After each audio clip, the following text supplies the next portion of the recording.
In the heart of the desert, among endless oceans of sand, there are dunes that move like waves whenever the wind whispers. Here there is no sound, no shade, almost no sign of life. There is only the sun, relentless, blinding, burning the land for thousands of years. And in the middle of this silent desert stands a lonely giant, the body of a lion, powerful and unbreakable, the face of a human, calm, thoughtful, almost alive. Its gaze seems fixed, not on us, but on eternity itself. Sandstorms have struck it, the sun has scorched it, the wind has carved its face. Empires have risen, empires have fallen, names have been forgotten, but it remained. It did not speak, it did not answer, it just watched. For thousands of years, humanity has stood before it asking, "Who created you? Why do you stand here? What is hidden beneath you?" This is the Great Sphinx of Giza, a riddle carved in stone, a guardian of secrets, a silent witness of time itself. Today, the dust of the desert lifts, and we stand before the Sphinx once again. Only one question remains. Is it just a statue of stone, or a message from a forgotten civilization? The Sphinx is a mythological and religious figure with the body of a lion, the head of a human. In ancient Egypt, it symbolized the union of power and wisdom.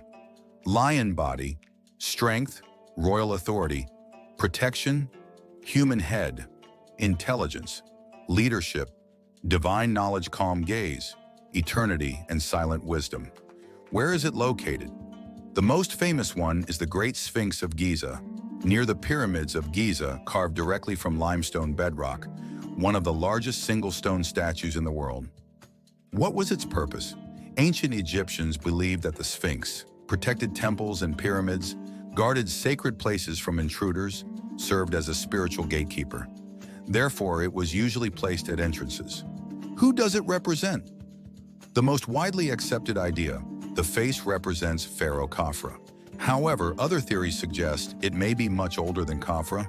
The face was recarved, later it might represent another pharaoh, or even a god, religious meaning the Sphinx was associated with the sun god Ra. The idea that the pharaoh was the son of the gods, protection of the afterlife, and tombs.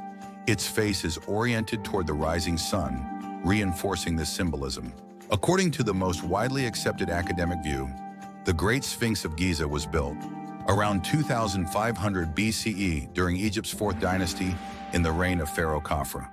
This theory is supported by the location of nearby temples, architectural style, and archaeological context. But not everyone agrees. Alternative theories suggest some researchers believe the Sphinx may be much older than the pyramids, possibly dating back 10,000 to 12,000 years.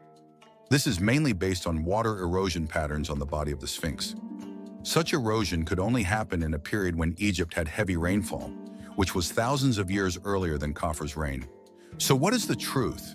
Today, historians and geologists still debate, was it built in Khafra's time or by an earlier lost civilization? We have evidence, but the full answer remains a mystery. When you look closely at the body of the Great Sphinx, you don't just see ordinary cracks made by time. On its stone surface, you can see deep vertical grooves, as if powerful streams of water once flowed down its sides. This leads to a simple but shocking question. Where did all that rain come from? In the middle of the desert. Official history says the Sphinx was built around 2500 BCE. But many geologists say something different. These patterns of erosion are created only by long, heavy, continuous rainfall. Not by wind, not by sand, not by heat. And such rain did not exist in Egypt 4,000 years ago. It existed thousands of years earlier, when the Sahara was not a desert, but a land of rivers, grasslands, and even forests. So another question appears. If the Sphinx shows rain erosion, does that mean it is much older than we think? Some researchers argue the Sphinx may be 10,000 to 12,000 years old. It may have survived the end of the Ice Age. It could be the legacy of a lost civilization. Others strongly disagree and say the marks could come from wind erosion, sand, and temperature changes can also crack stone. Yet a significant group of geologists insist This is not wind. These are water erosion marks. That leaves us with two possibilities. Either the Sphinx is far older than mainstream history claims, or our understanding of Egypt's ancient climate is incomplete.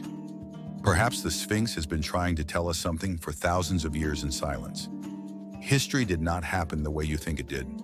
The answer may already be written on its body.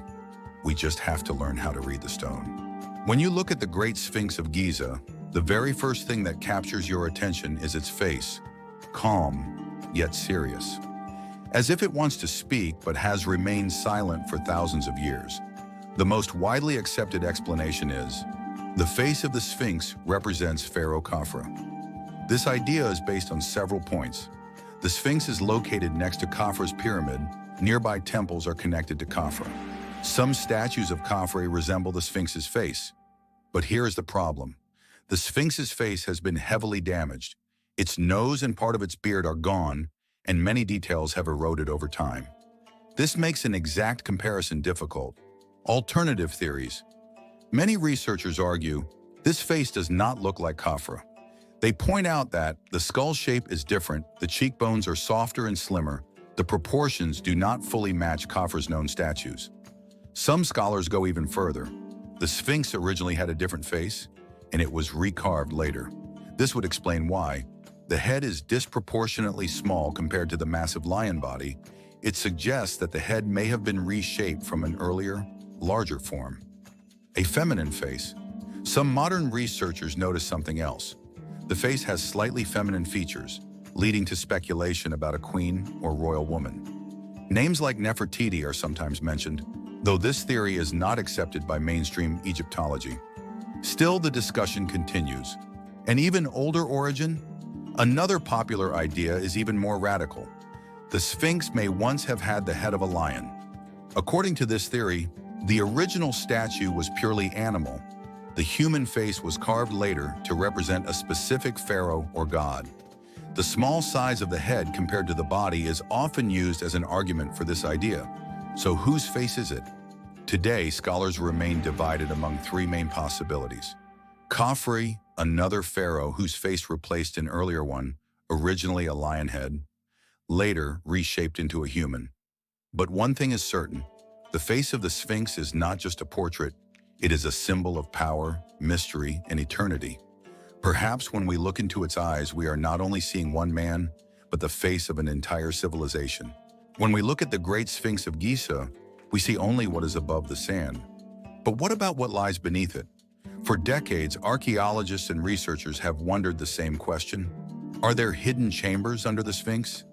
Since the 1970s, several geophysical surveys have been carried out around the Sphinx. The results surprised everyone. Scientists detected anomalies underground, areas that look like tunnels, cavities, and symmetrical chambers beneath and around the monument. This discovery fueled one of the most fascinating ideas in Egyptology. Beneath the Sphinx may lie the Hall of Records, a legendary library said to contain the lost history of humanity. According to this idea, deep underground there may be ancient texts, maps of forgotten lands, knowledge from a civilization older than Egypt itself. Mainstream archaeology remains cautious. Yes, there are cavities, but we do not yet know what they are. In some locations, excavations are restricted, which makes the mystery even deeper in the minds of many people. It leads to another question. If there is nothing there, why is it so protected? Skeptical scientists offer simpler explanations. Natural geological cavities, underground water, erosion, structural stress relief cracks. Still, the Sphinx stands like a stone gatekeeper, as if guarding something below the surface. Perhaps beneath it lies nothing more than rock. Or perhaps hidden under thousands of years of sand, there are answers capable of rewriting history. For now, the Sphinx remains silent, and the secret beneath it, if it exists, is still waiting to be discovered. For thousands of years, the Sphinx has remained silent, and we are still trying to make it speak. Is it just a statue, or a message deliberately left for us? Its face, its age, the hidden chambers beneath it? So many questions remain unanswered. Maybe history's not wrong. Maybe it is simply incomplete. Now it's your turn. Is the Sphinx only carved stone, or the key to truths we're not ready to face yet? Share your thoughts in the comments. Let's explore the mystery together.